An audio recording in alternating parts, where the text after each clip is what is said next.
pledge allegiance to the flag of the United States of America and to the republic for which it stands, one nation, under God, indivisible, with liberty and justice for all.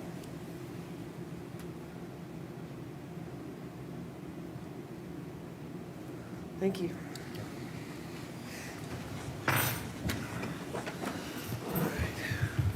This meeting has been noticed in compliance with the South Carolina Freedom of Information Act. This commission acts in review and recommending capacity for designations and removal of historic properties and districts. The commission also reviews proposed National Register of Historic Places nominations. The commission has final decision-making authority on certificates of historic appropriateness. Okay. My name is Melanie Millar. I am the chair. To my left, I have Jason Crowley, Pat Sullivan, and Anna, we're moving around a little bit here, Anna Johnson.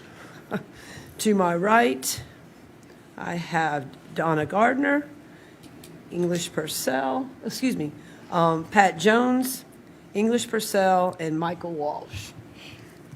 Also seated to my left is to my right is Commission Attorney Mark Bell.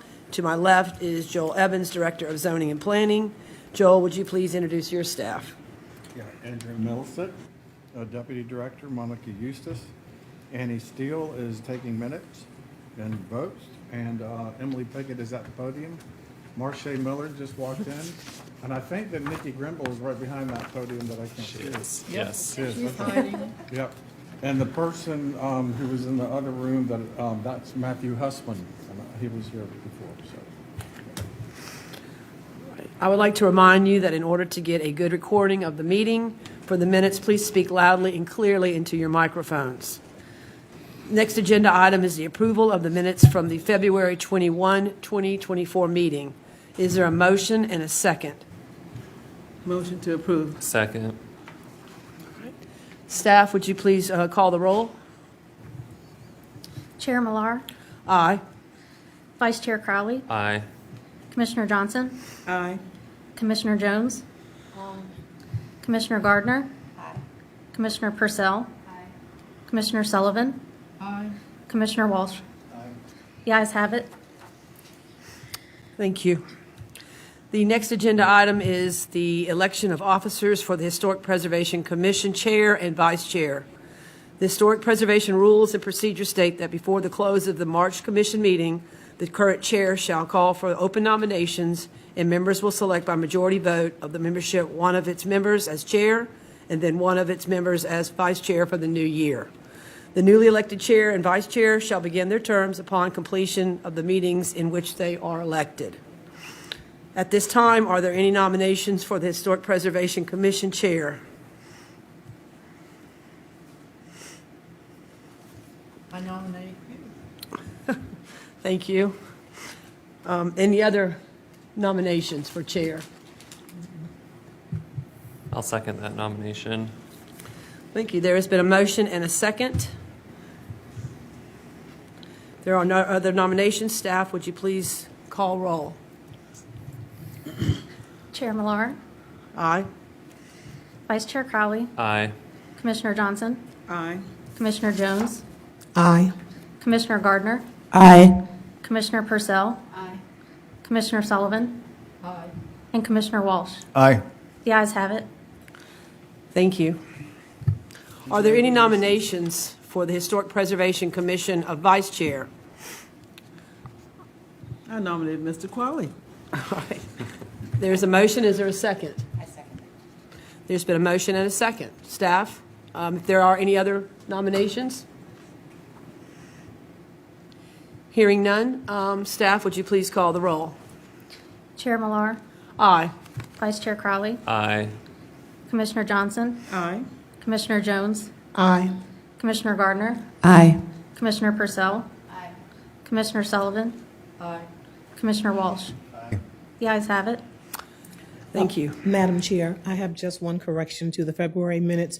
I was in attendance at the February meeting, but I'm not shown as Oh, in attendance.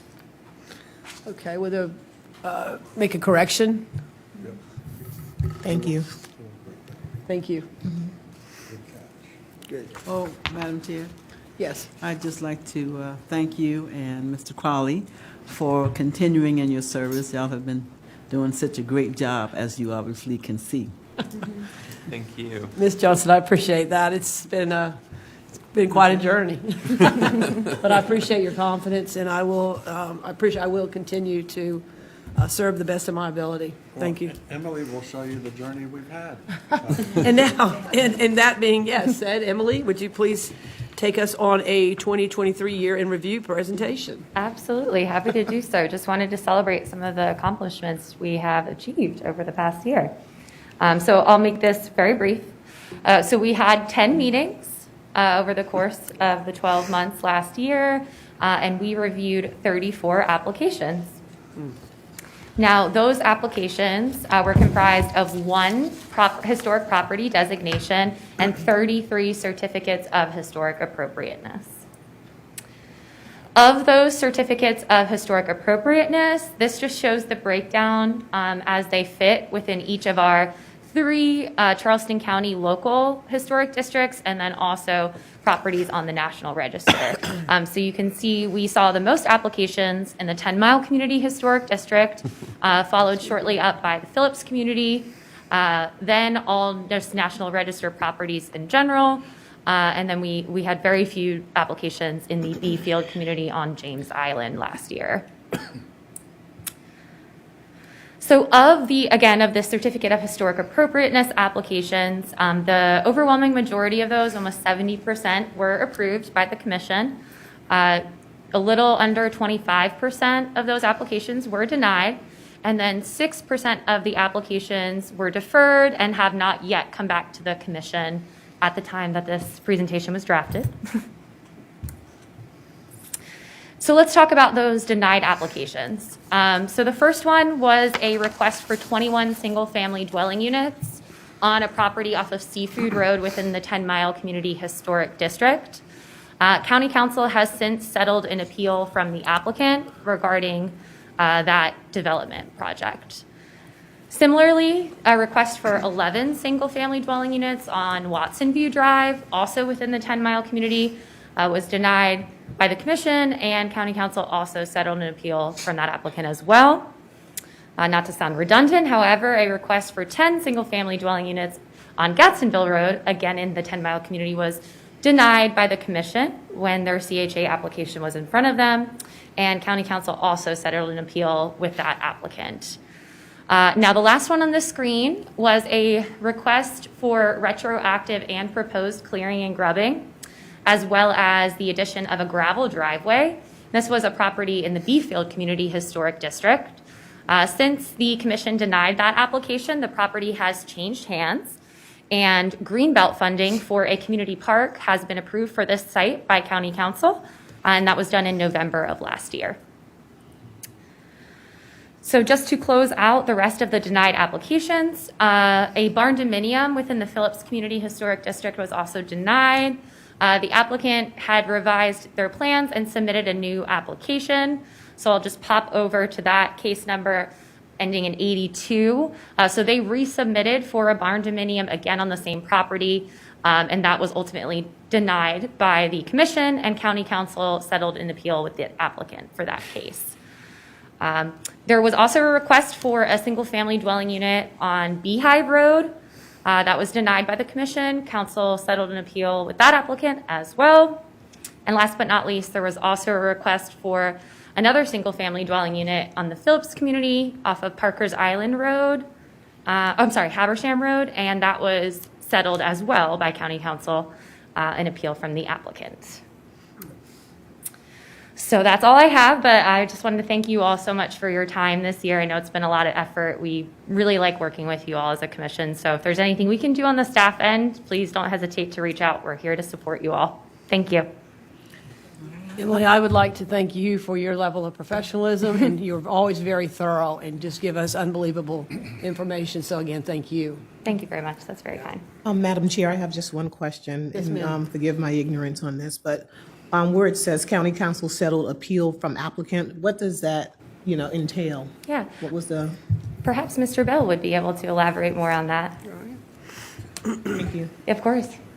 So Commission members, as you know, when certificates of historic appropriateness are denied, the applicant has an allotted period of time to appeal that decision to the circuit court. From there, the cases can be resolved in whatever manner county council directs the county attorney's office to do so. And all those appeals were settled by county council, after the appeal was filed with the circuit court. Mr. Crawley? This is sort of a rhetorical question or statement, but I guess it sort of begs the question of what is the point of this commission if county council is going to turn around and settle every single appeal that is made? It sort of defeats the purpose of us and kind of laughs in the face of this government if we're just going to go ahead and overrule every single decision that is made by this body. To understand the raw numbers, there were 8 denials, is that correct? Total that made up the 24%, I think you showed. Mm-hmm. And 6 of those were reversed. Is that correct? Yes, that is correct. Yeah, that's correct, Mr. Walsh. My question would be, of those 6 that were reversed, were those only the 6 that were appealed? Mr. Bell, am I able to share that information? Yes, you can provide whatever information that you have that Yeah. would. So as far as I know, those were the only 6 appeals that were filed. Okay, so. I have a question. So early on, the 21 single-family dwelling units in 10 Mile and the 11 single-family dwelling units, so those are all going to be developed. Correct.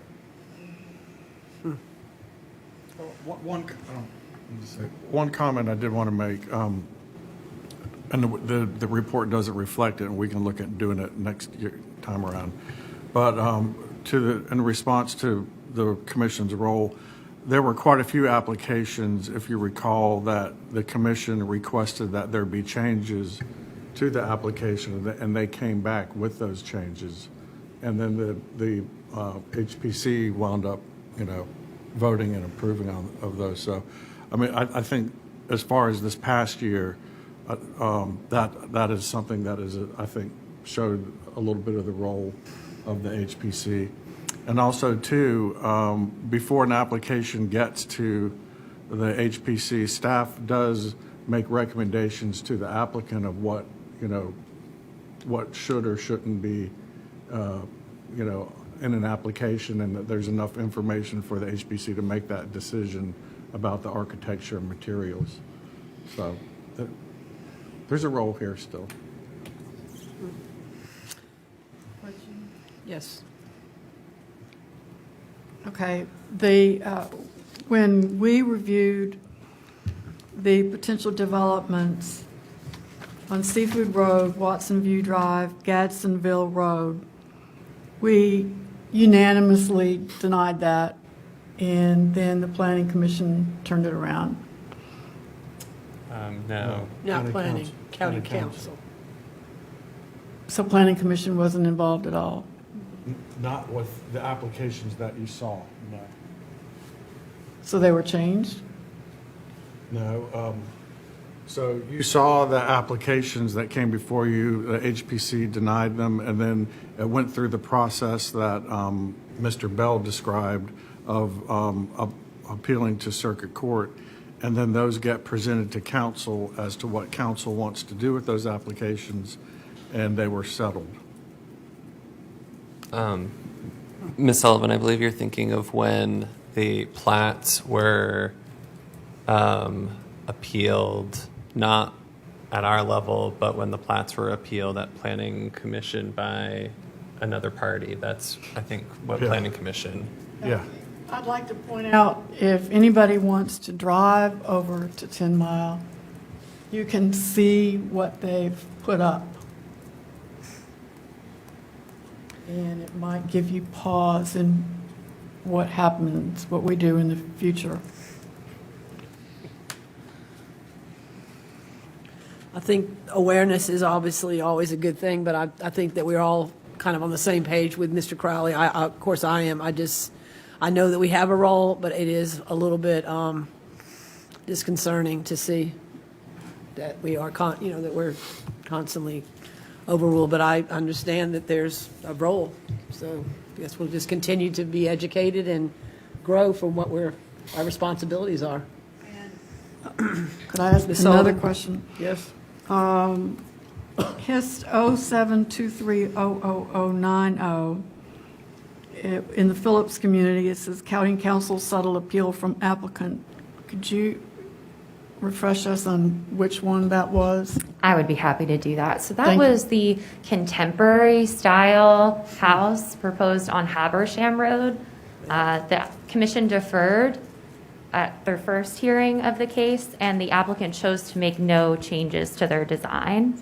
And they came back in front of the commission, and the commission denied their request at that time. And then they took it to Council? County Council. And County Council approved it. No. So, then to reiterate, regarding HIST in 072390, as Ms. Piggott said, that application was denied, and from there, the applicant appealed that decision to the circuit court.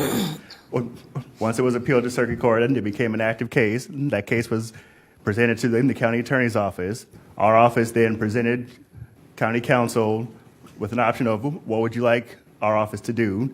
County council voted to have our office settle that matter. For the record, the process of appeals is once there's an appeal of a decision from this body, that appeal goes straight to circuit court. Okay. Is it possible for us to get that information back to us to see what happens to something that we made a ruling on? We just did. No, not now, but I mean sooner than now. We can at the. Like when it happens, for example. Right. At the next available meeting, if something's been settled by county council, we can let the HPC know. So, Just, Madam Chair, just to go a little further with this case, so the settlement in this case was that the applicant was allowed to go ahead with that very contemporary building, is that correct? That is correct.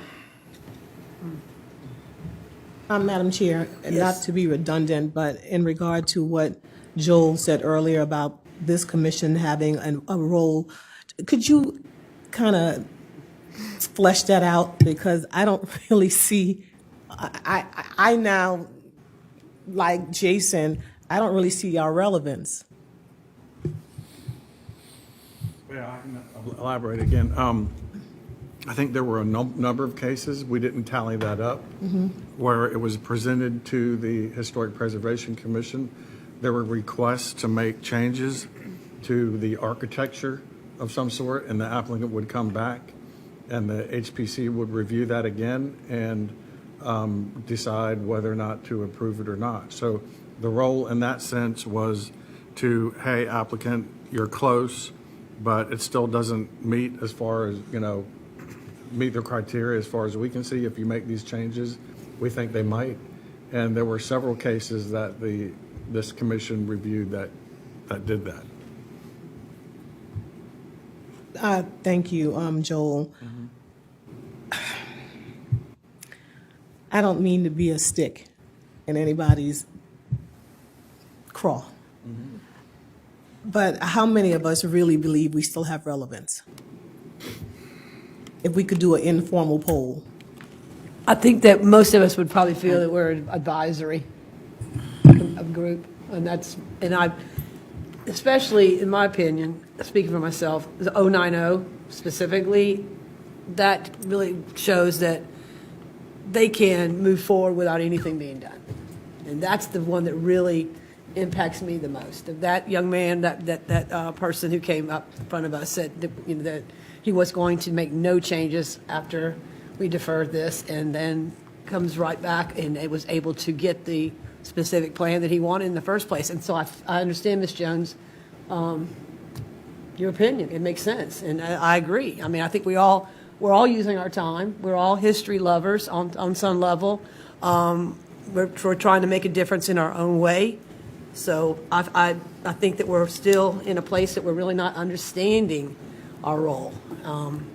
Architecturally, I think we understand that we do have a role, but other than that, it really looks like, especially in these cases where there's some large construction development going on, it just looks like there's no, and I think overlay is going to make a difference, right? I mean, these new overlays that they're doing, maybe the zonings will change a little bit, but I think at the end of the day, if it's a big development, it just looks like it's going to happen. It's going to happen.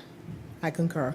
One final thing, Tachina Smalls, her term ended in December. She's no longer. No one's term ended in December. She said that hers was. No, she's. We're missing a member. Her term goes the same time mine does through this year. Okay, I retract that, dear. I mean, ma'am. Forgive me. Right, it's the same, I believe, as ours. But I wonder if Tisha knows that We may want to reach out to her because one of the last conversations we had last year, she was saying she couldn't wait for her term to expire, thinking it was December. Oh, But okay. so somebody needs to reach out to her Yes, we will. to make sure. We will. Thank you. Yes. Miss Is there any other discussion Sullivan has or? her hand up. Okay, Ms. No, Sullivan. she was first. I'm sorry, go ahead, Ms. Gardner. Thank you, Madam Chair. So one of my questions is maybe it has something to do with making sure that, and I'm thinking specifically about the case where the gentleman came before us, didn't make any changes, and we denied it, and then he appealed it. And I guess the court said, take it back to county council. I'm just curious as to whether or not there was anything read into the fact that maybe there's some things that are still not consistent, and that maybe there's something that needs to go into some of the ordinances to make it consistent, so that maybe some of the decisions or the recommendations that we made in the interest of making sure that certain districts are the historical value of them is maintained, that perhaps some of those changes need to take place so that the decisions will be more consistent.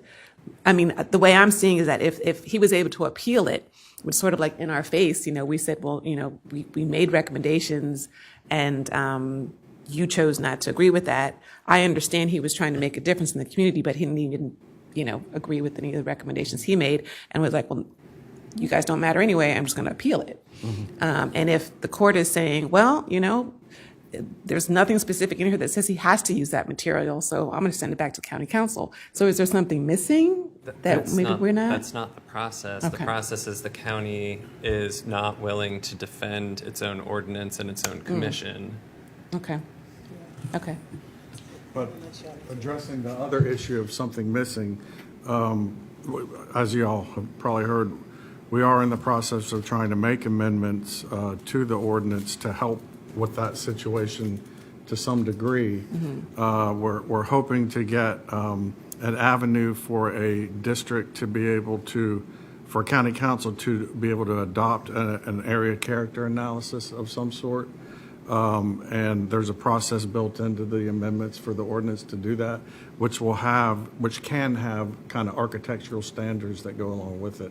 I know 10 Mile had presented this commission with one, and we want to get that codified, if possible, as soon as possible. So I would hope that would help in that question. Okay. Thank you. Oh, sure, please, go ahead. I would, Ms. Johnson, I'll get right to you. I think that every community would have to have its own overlay. Am I correct on that then? I mean, so that might be. It would depend on what each community wants. So we have 3 communities, districts that are historic, and one of them is on the National Register, and one of them has identified contributing resources. The other 2 have not. They have just been identified as being historic, and we're relying on the ambiguity of the current ordinance for this commission to administer when they see applications. An overlay district is one way of doing it, and 10 Mile is exploring that. If you want to get very specific in the uses, and which is what 10 Mile wants to do, then as you saw in the training, doing an overlay district or something through zoning, that would be the way to do that. Another way to do it, if it's more architecturally based, if that's what the community is interested in, would be an area character analysis type of thing that could be adopted that belongs to that community, which is not necessarily an overlay district. It is basically a document that outlines what makes the character, the architectural character of that community significant. And the commission could reference that when they see applications for that district. Ms. Johnson? can you- Yes, thank you. Yes, ma'am. Okay, first I want to say that I think that this commission is very significant, because just think if we were not in existence, what would happen? Those 70% of the applications that were approved here made a big difference. Right, and We'd like to see 100%, but, I mean, we're doing our job. well, We and- can't answer for what the county Right. settles on. Right, and I guess in a roundabout way, the commission has made a difference. We've heard it gives a platform for the community to express their concerns. As a result, something that has happened that hasn't happened in my career before is that county council authorized staff to process a rezoning of a whole neighborhood to a different zoning district to try to address some of the concerns from the community. So I think it gives a sounding board. And the communities like 10 Mile, I mean, they're in the process of coming up with this character plan. They wouldn't have been doing that if we hadn't been here, you know, and going back and forth. So there is, I think, a lot that this commission is doing. We would like to do much more to save the historical district, and maybe we will get there. We just can't answer for what the council would do. You know, we're just doing our job. And so they settle on lawsuits that went to the circuit court. That's their job. That's not our job. We don't know what they were looking at when they made those decisions.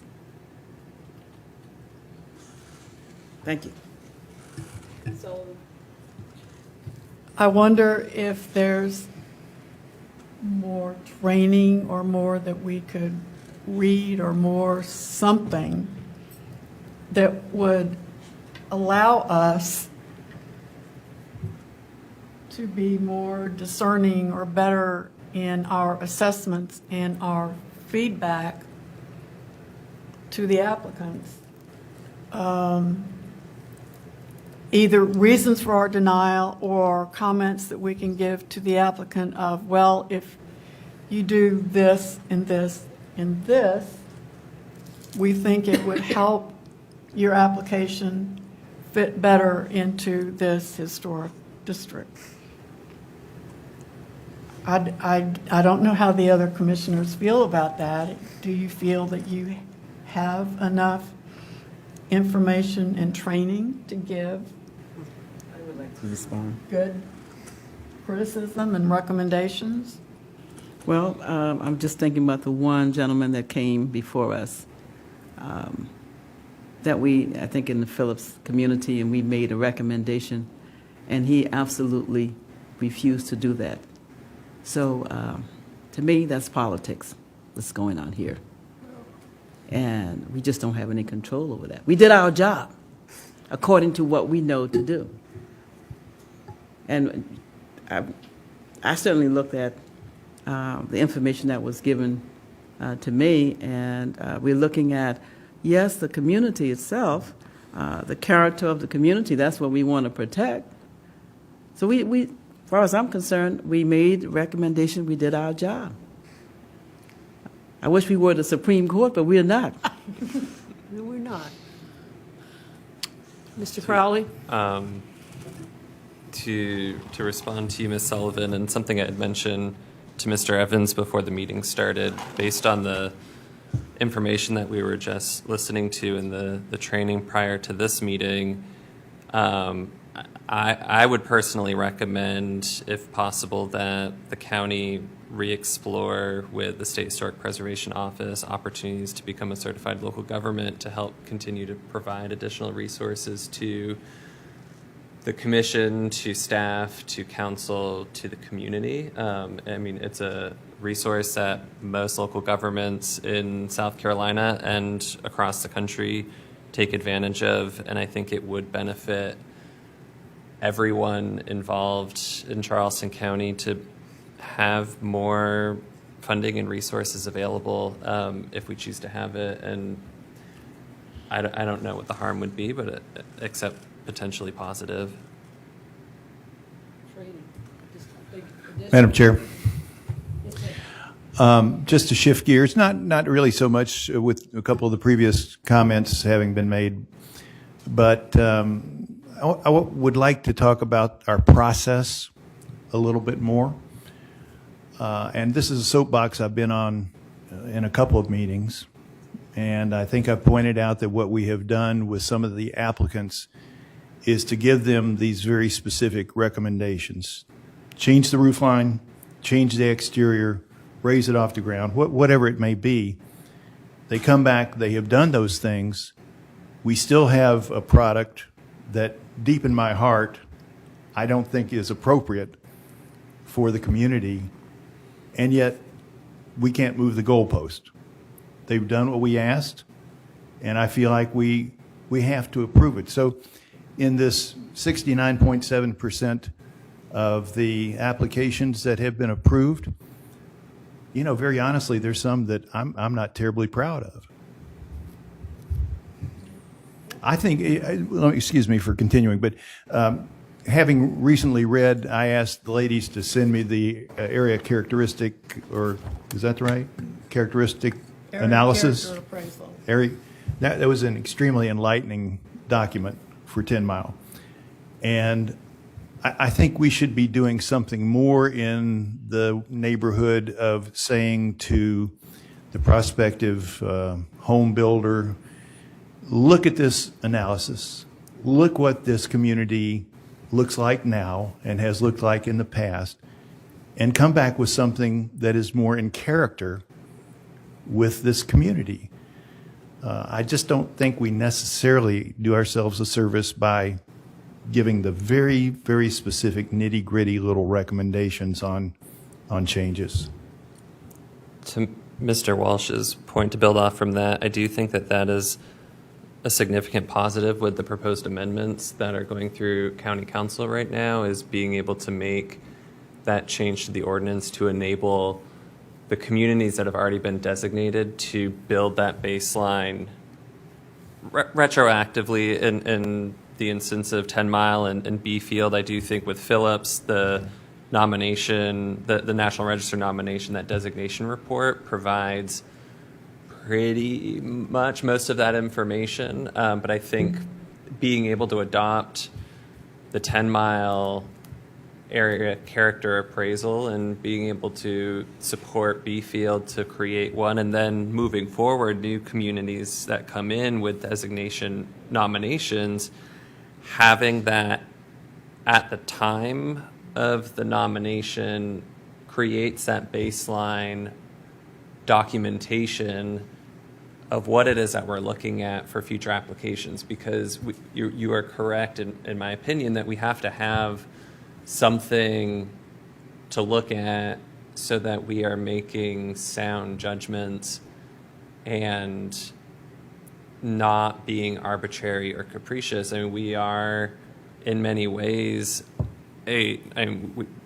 not technically, but we are in many ways a quasi-judicial board, because we are making decisions that are legally binding for applicants, and having that understanding of what it is that we're looking at and where we're getting our answers, our decisions from, benefits everyone. And I think that was an important addition to the language of the ordinance amendments, to be able to create that information retroactively for the 3 communities that have been designated, and then have something to point to for future designations of showing what these communities did, though the future ones will have to do something similar, so that we don't stumble around blindly trying to make personal or arbitrary decisions. I think that, in my opinion, we need something that's concrete. You know, we just need something to show the people that are actually building, this is the architectural style that this community has supported. This is conducive to this community, and this is what it looks like, instead of us saying, hey, elevate, you know, use this type of, you know, siding. I just think that it needs to be more concrete. Do y'all agree that it needs to be something specific that they can actually see, touch, hold? Ms. Sullivan? I think that should be part of the application process. And we have a lot from 10 Mile because they gave us that 200-page document that they called an area character appraisal. But now they're turning it into something else, working with the planning department that I don't know what they're calling it now. Joel? It hasn't changed. So what 10 Mile has done is they did the area character appraisal, but also 10 Mile wants to look at the uses and some of the zoning in the district, or some of the zoning in the district. So they're broadening it. They're getting more specific on Okay. uses and on lot sizes and on density and that type of thing. And they're doing that through an overlay zoning district, which is different than the area character analysis. Okay. Yeah. So I think that should be part of the application process, so we don't have to do the guessing that we've done in the past. And the ordinance amendments does highly suggest that any new districts coming in, that there would be accompanying documentation like an area character analysis. Yeah, go ahead, Emily. Yeah. I'd love to add to that, Joel. It does also require that any historic property or district coming in has to identify contributing historic resources within the district. That will be required. Of course, one thing we always have to consider is to balance the capabilities of these communities to present that technical information. So definitely don't want to make it too onerous so somebody wouldn't be able to apply. Well, can we help them with technical assistance? If we were a CLG, we could. Okay. It's sounding like we're all on the same page. We need help and we need more information coming to us Yes. to help us make informed judicial decisions. Oh, and I'd also ask, has everybody here been to these communities? Have you driven around them to see what they look like? I'm sure, okay, because that makes a huge difference too. Ms. Johnson? Yes, ma'am. Thank you. I was just thinking about the training that we had. And one point was made that the historical preservation started right here in Charleston, in downtown Charleston, in the rich part of Charleston. Does that tell you something? The second thing, it was mentioned that something about making the right legal decision, but making also the right decision for the situation. The council, to me, would be great if we knew just what the council wanted to do. So if they're clear that, well, we want to preserve these communities and we want to help them be preserved, because a lot of things could be put before them that would be costly, that we would want for them to do in order for us to be able to make a better decision, but will they be able to afford that? So first of all, if you know, when you have a plant, you put the seed in the ground and the seed grows, begins to grow if you give it water and if you give it sunlight.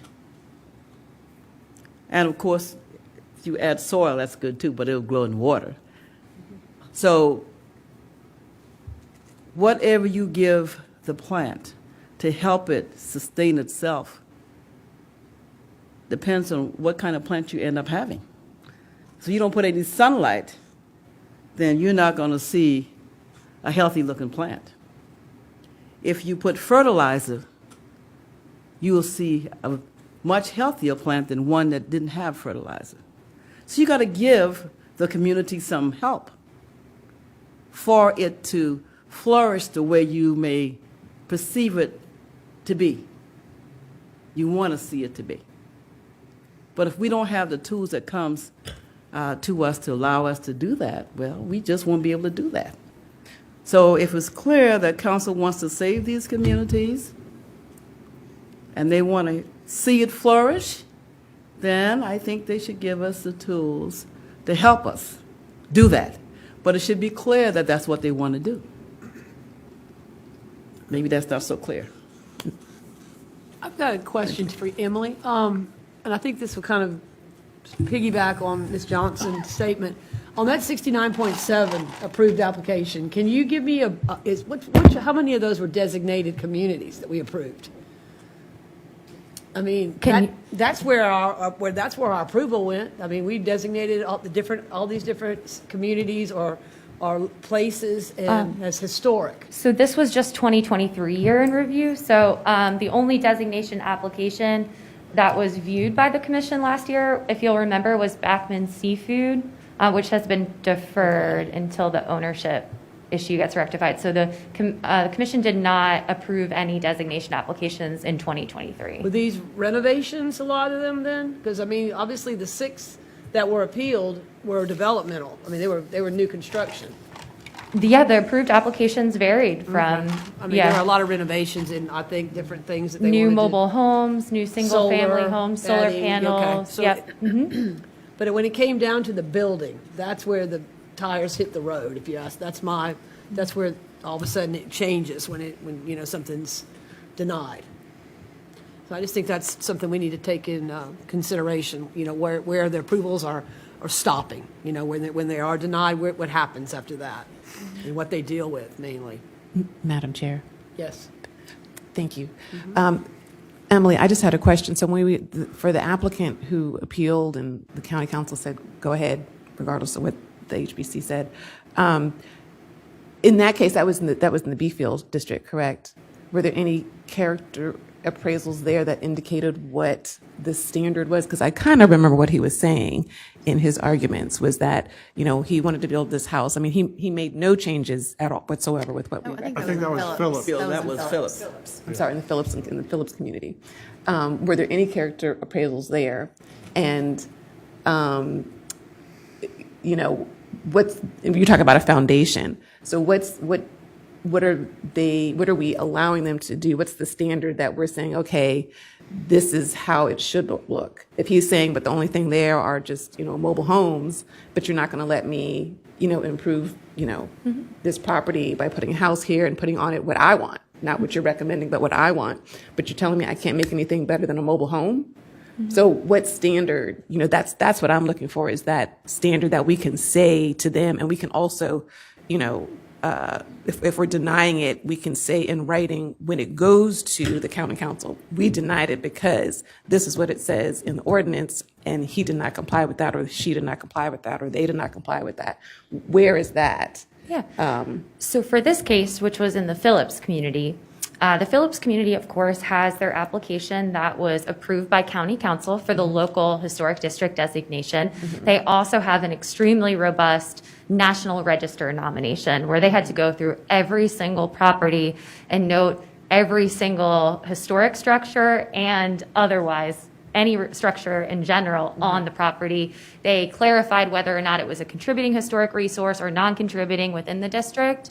So it's an incredibly detailed, very lengthy document. I did forward the link to that at some point. If you guys do want access to that again and you can't find that link on the OneDrive, I'd be happy to send it out again.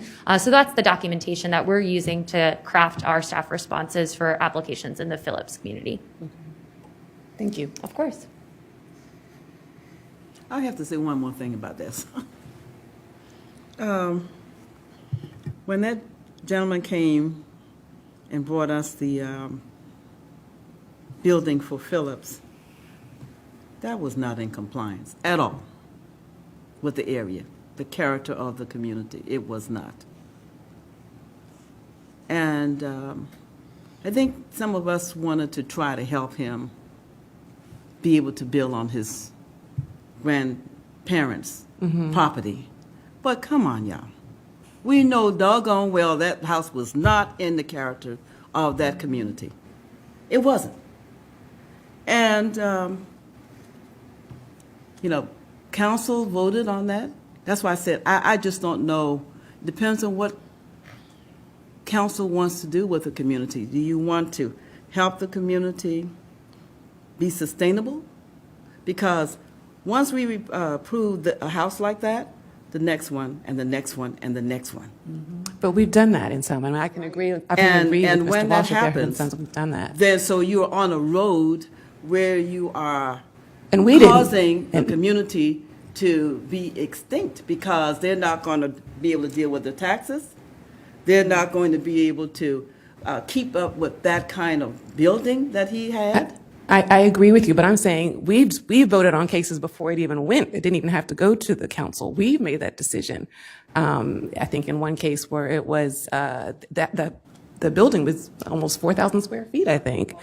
Yeah, and we allowed that. So We didn't allow for this, though. We, condominium. I'm talking about there was another. no, this gentleman right in Phillips that you talked about with the big two-story house with the, I call it, look like a California style. Oh, I remember. Look, okay. When you go to Burnsdown, I hate to use that all the time, but that's just a perfect place. Those houses were built somewhere around the 50s, I guess, or 60s, 30s, okay. And they have found a way how to expand those buildings space-wise and still keep the character of the community. Allendale and Burnsdown off of St. Andrews Boulevard, beautiful remodeling done. But you could tell they are all staying within the character of what the community was. And for him to really, the gentleman talking about trailers and flat roofs and all that, I thought it was, he was being very disrespectful. Well, I agree that, we did make our recommendations accordingly, but then what did the county have to follow? I mean, The council did that. I'm sorry, the council have to follow, even if they're saying, well, the I don't know, APC but made it's this politics. I'm recommendation. saying we don't have anything to do with that. That's the biggest thing. We did our job. But if they wanted to agree with what we had, what standard would they have followed to say, you know what, this really isn't in compliance with what the HBC, they have a role. When we make our motions, that's why we go through criteria A through E, Right. is because we are pointing to the criteria in the ordinance of which we're making our motion based Was that off of. clear in what we said? And I guess I would kind of go back to that too, but did we just say we denied it, or we say we denied it because ABC? I know in some we definitely did, because I can remember, saying, who made the motion and articulating. I'll say personally, when I'm asking for clarity and when I'm pushing through, it's because I'm pushing to make that Yeah, record. I agree. Because I want to make That sure has to be that clear, 'cause if they're not this gonna does go remember to that. court, we're not getting overturned for arbitrary and capricious. But to Ms. Johnson's point, the observation I was making in the beginning was I believe we do our jobs and we are doing our jobs better every month. But it is disheartening to see that the politics in play here. And I would like to think that maybe they could benefit from seeing this very presentation. Maybe they could see what they have done, because we are doing, I think, a good job and a better job every time. And I think that we are learning as we're going. We're still a new commission, but it is disheartening to see our thought and our time so egregiously disregarded by the people who appoint us. It makes me feel like I'm not trusted by the people who appoint me.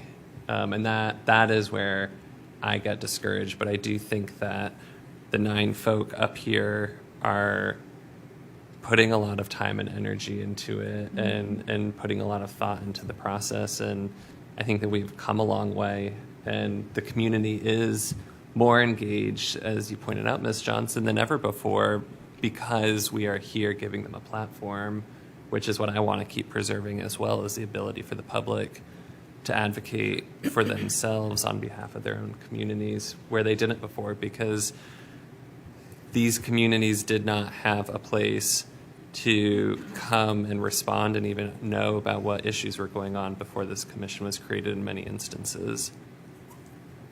Madam Chair, I'm sorry. I know everybody wants to go home, but But this is important. This is important. Very important. yeah, just to clarify a little bit more the process with either Joel or Mark. So we make the decision to deny.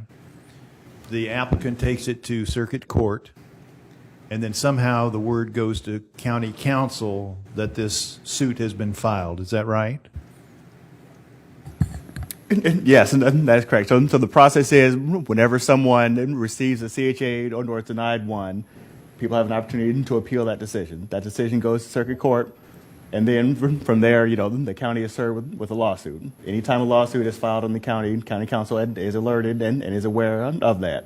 From there, and it is determined what is the best course of action for the county as far as handling whatever that matter is before. In regard to the best course of action comment, do the county commissioners then look at our decision and why we made our decision? Yes, and so regarding on all these appeals, county council was presented the entire application, the entire presentation that you guys saw, and the certified decision, and the entire packet of information that was provided to the court when they made their decision to go forward settling all the appeals. Follow-up question maybe for Joel. When we deny an application that has been previously approved by the staff, does that weaken anything from our standpoint? Does it cut some of the legs out from under our denial? I don't think so necessarily, as long as the reasons given for the denial are based on sound information that you either received at the meeting itself or in research for the architectural style that you're saying would be more appropriate, because the approval criteria are sort of some of the, as you know, the criteria, there's a lot of them, and some of them are difficult to try to administer. I think that as long as there's good reasoning behind the board's decision, the commission's decision, then that shouldn't really make that much of a difference. We're just, as from a staff point of view, we're just doing the best we can too, given the ordinance and the criteria that we have. It's new to us, but one of the things I did want to mention too is, from a staff point of view, we want to do the best that we can and make the best recommendations and do what the commission is sort of charged with doing. As the planning director and planning staff, we just want to make sure that it's defensible and we're using the right tools. So that's why we're looking at things like zoning and overlay districts as well, so that we're using the tools that the state has outlined that are available to jurisdictions and municipalities to impact the kinds of things, in particular what the districts want when they talk about different lot sizes and density. And we saw in the training, the zoning, the bulk standards, the basic architecture of bulk is done through zoning. And we're doing the best that we can in trying to promote that. We're used to that. We're used to the zoning world. We've lived in that our whole careers.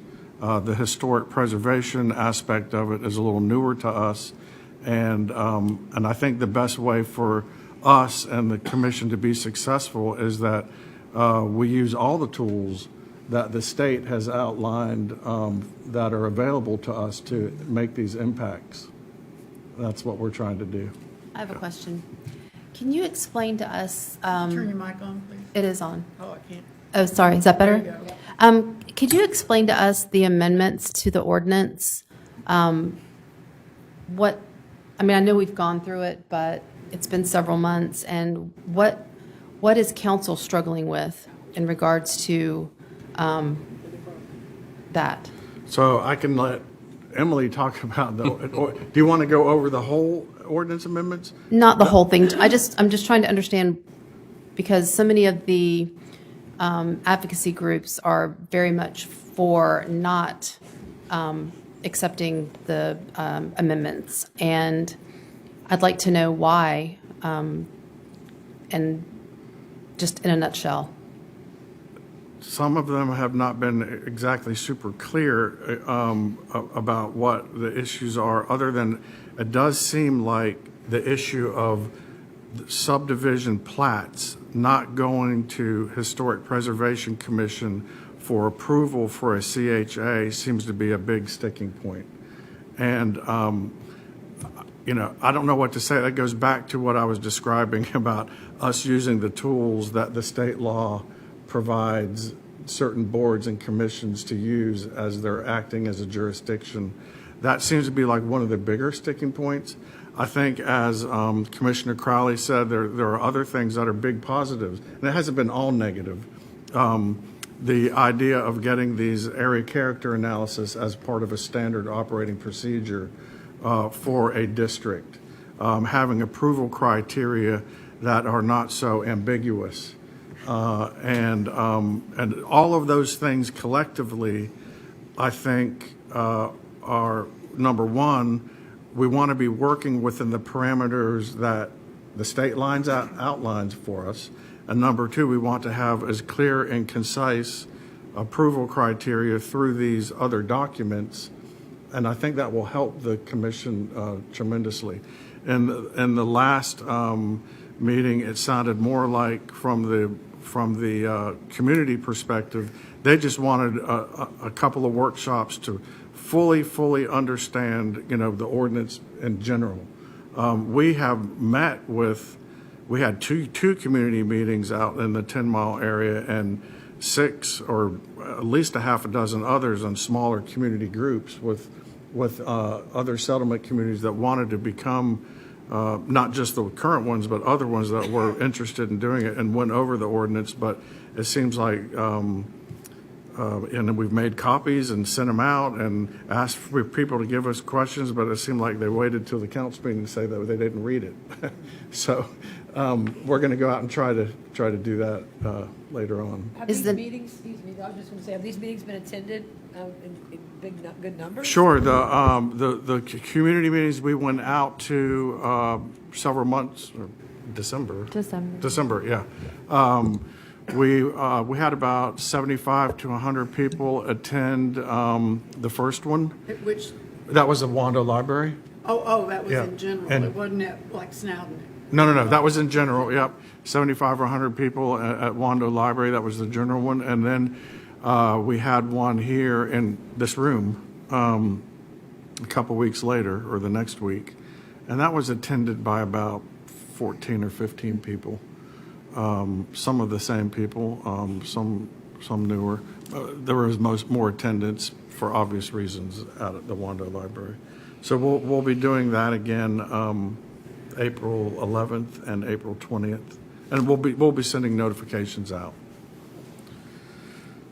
Thank you. Sorry to interrupt you. No, that's fine. Thank you. Did I answer the question? You did. I feel like we're kind of in a state of limbo right now. Right.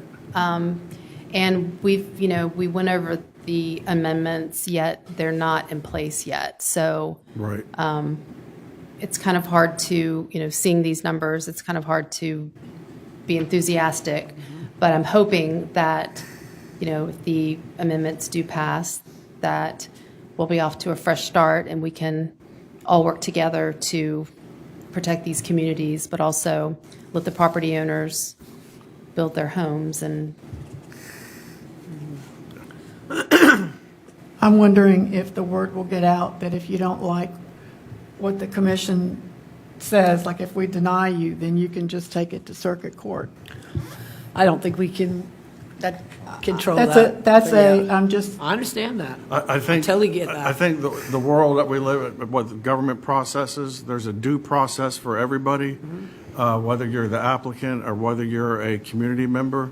The process is for appeal. I think that the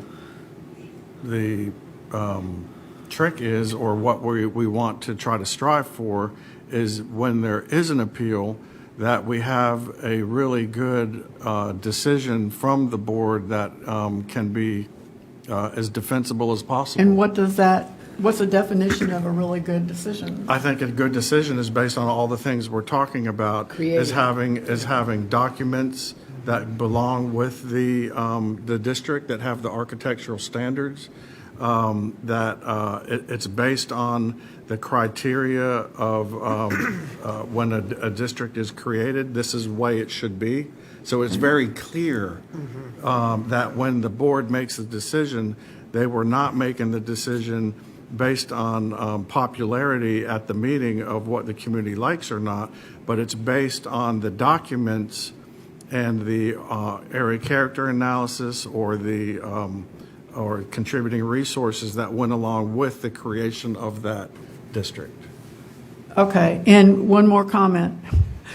I was at the council meeting when they decided to not make a vote, the third vote, and threw the ordinance over to the 10-mile community. And one of the topics that came up was heirs property. I don't know what they want to do. That's the first.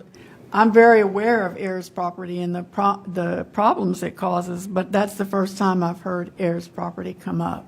Right. So with that particular issue with a potential applicant, and we've spoken to him several times, this is another thing that I think that staff will be recommending a change to in the amendments that will be coming back to council. The current ordinance and the amended draft ordinance both have, that language hasn't changed. So I guess what I'm getting at is from the beginning in the historic preservation ordinance, there's a requirement that an owner's signature be submitted with an application for a CHA. And when there's heirs property, it's very difficult to get that owner's signature. So we want to be able, staff will be proposing that language be removed from the historic preservation ordinance so that an heirs property is not hindered from making an application for a CHA.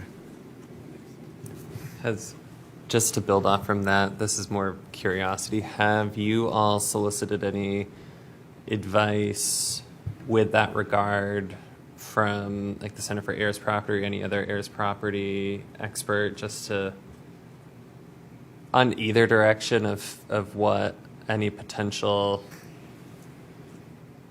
worms that can maybe opening?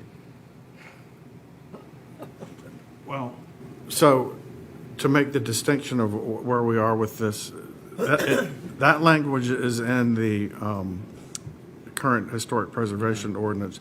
The requirement for an owner's signature is not required if you're not in a historic district and you're just getting a zoning permit to build a house.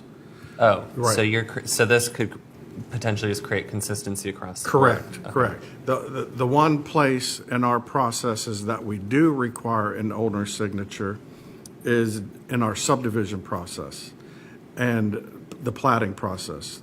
Reason being is that there are deeds involved and ownership has to be very clear.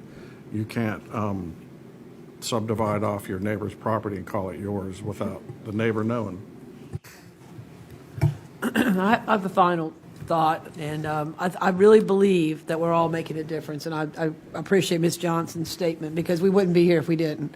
I truly hope that these area character analysis that each community comes up with will put some teeth in what we do, along with some other documentation, and that when it does we do deny these, some of these, that they, when they do go to council, that they're looking at this with seriousness, because, you know, we put the time, these communities put the time, and I would hope they would have a harder time, you know, overruling us at that point. If not, then we're going to have to look at it, right? Is there any other comments, discussion? I know everyone's been a long day. All for adjournment. I thank all of y'all for your time, too. Appreciate the lunch. I didn't pay for it, but thank you. Something to look forward to next year.